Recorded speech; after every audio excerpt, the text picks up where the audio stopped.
Air force కి చెందిన group captain Subhan Shukla అంతరిక్షంలో అడుగుపెట్టి ఆ ఘనత సాధించిన రెండవ భారతీయుడిగా ఆయన రికార్డ్స్ క్రియేట్ చేశారు.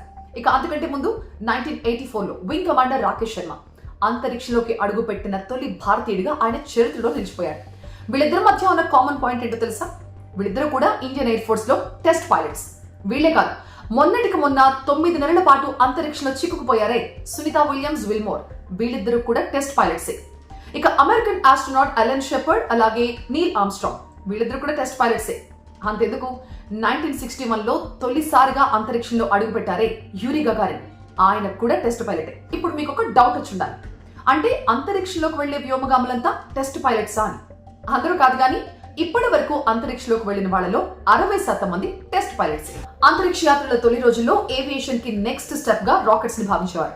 అందుకే అందులో ఎక్స్పర్ట్స్ అయిన పైలట్స్ కి ఈ అవకాశం దక్కేది. అంటే టెస్ట్ పైలట్స్ జాబ్ ఏంటంటే కొత్త విమానాలు అలాగే ఈ మోడిఫైడ్ ఎయిర్ క్రాఫ్ట్స్ ఉంటాయి కదా, వీటిని వీళ్ళు పరీక్షిస్తారనమాట.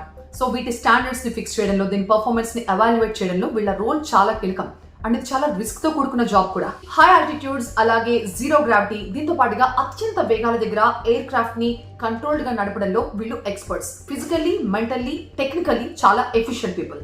గ్రావిటీ ఎఫెక్ట్స్, ముఖ్యంగా రాకెట్ ఆకాశంలోకి వెళ్లేటప్పుడు మళ్ళీ కిందకు వచ్చేటప్పుడు చాలా టఫ్ సిచ్యువేషన్స్ ఉంటాయి.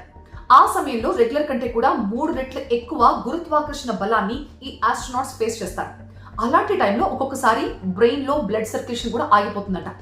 అలాంటి టఫ్ సిచ్యువేషన్స్ కూడా ఫేస్ చేసేంత కఠినమైన శిక్షణ ఈ టెస్ట్ పైలట్స్ కి ఇస్తారు. అంతేకాదు, కాంప్లికేటెడ్ డేటాని అనాలిసిస్ చేయడం, అట్ ద సేమ్ టైం కొన్ని సబ్ సిస్టమ్స్ ని మానిటర్ చేయడం, అలాగే ప్రయోగంలో ఏదైనా అనుకోని అవాంతరాలు వస్తే, లైక్ బూస్టర్ ఫెయిల్ అయిపోవడం కావచ్చు, లేకపోతే ప్రయోగాన్ని ఆపేయాల్సి వచ్చినప్పుడు, లేదంటే ఆ స్పేస్ క్రాఫ్ట్ లో ఏదైనా ఇబ్బంది తలెత్తినప్పుడు వ్యోమ నౌకని చాలా జాగ్రత్తగా కిందకు తీసుకురావడంలో వీళ్ళ రోల్ చాలా కీలకం.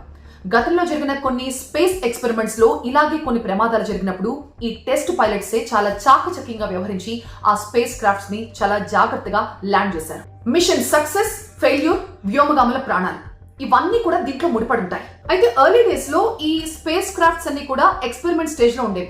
పైగా వెళ్ళొచ్చే టైం కూడా చాలా తక్కువ ఉండేది. దానివల్ల ప్రమాదాలు జరిగే ఆస్కారం ఎక్కువ ఉండేది. ఇప్పుడు రోజులు మారాయి. స్పేస్ ఎక్స్పెరిమెంట్స్ మీద ఎక్కువగా కాన్సన్ట్రేట్ చేస్తున్నారు, ఎక్కువగా ఖర్చు కూడా పెడుతున్నారు. అండ్ సేఫ్టీ విషయంలో కూడా గతంలో ఉన్నంత భయాలు ఇప్పుడు లేవు.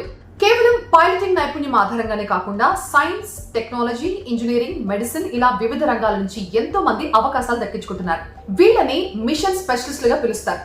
వీళ్ళు కాంప్లికేటెడ్ ఎక్స్పెరిమెంట్స్ చేయడం అలాగే స్పెషల్ ఎక్విప్మెంట్ ని హ్యాండిల్ చేయడంలో ఎక్స్పర్ట్స్ అన్నమాట.